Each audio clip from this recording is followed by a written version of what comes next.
أعوذ بالله من الشيطان الرجيم بسم الله الرحمن الرحيم قل أوحي إلي أنه استمع نفر من الجن فقالوا إنا سمعنا قرآنا عجبا يهدي إلى الرشد فآمنا به ولن نشرك بربنا أحدا وأنه تعالى جد ربنا ما اتخذ صاحبة ولا ولدا وأنه كان يقول سفيهنا على الله شططا وأنا ظننا أن لن تقول الإنس والجن على الله كذبا وأنه كان رجال من الإنس يعوذون برجال من الجن فزادوهم رهقا وأنهم ظنوا كما ظننتم أن لن يبعث الله أحدا وأنا لمسنا السماء فوجدناها ملئت حرسا شديدا وشهبا وأنا كنا نقعد منها مقاعد للسمع فمن يستمع الآن يجد له شهابا رصدا وأنا لا ندري أشر أريد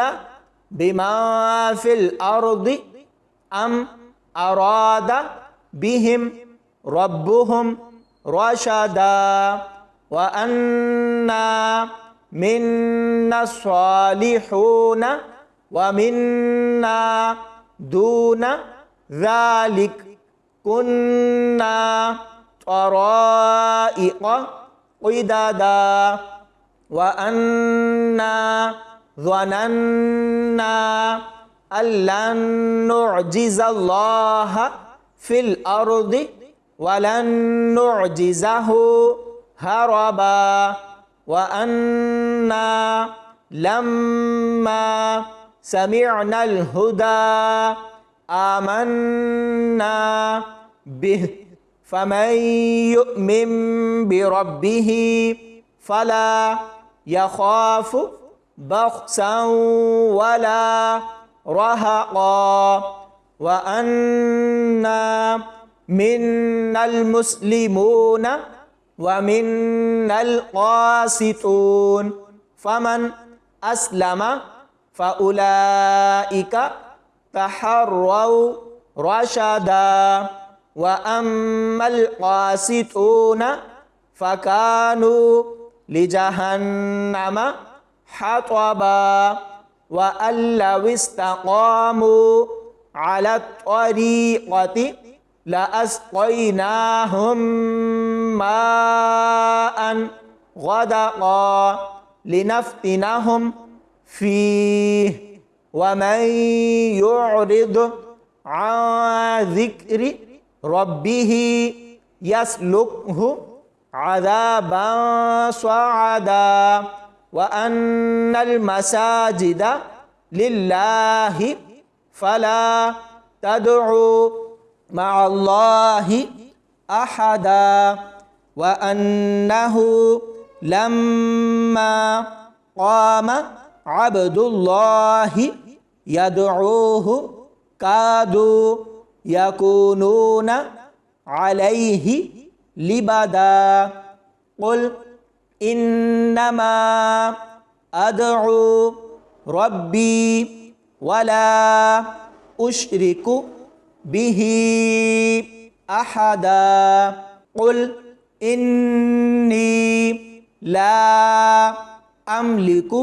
لكم ضرا ولا رشدا قل إني لن يجيرني من الله أحد ولن أجد من دونه ملتحدا إلا بلاغا من الله ورسالاته ومن يعص الله ورسوله فإن له نار جهنم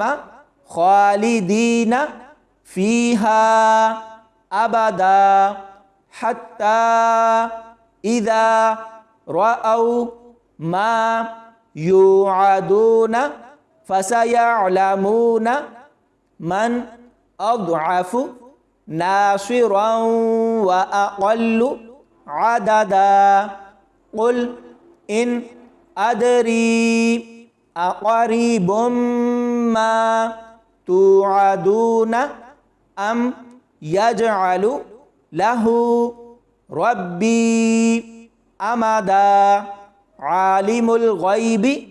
فلا يظهر على غيبه أحدا إلا من ارتضى من رسول فإنه يسلك من بين يديه ومن خلفه رصدا ليعلم أن قد أبلغوا رسالات ربهم وأحاط بما لديهم وأحصى كل شيء عددا صدق الله العظيم.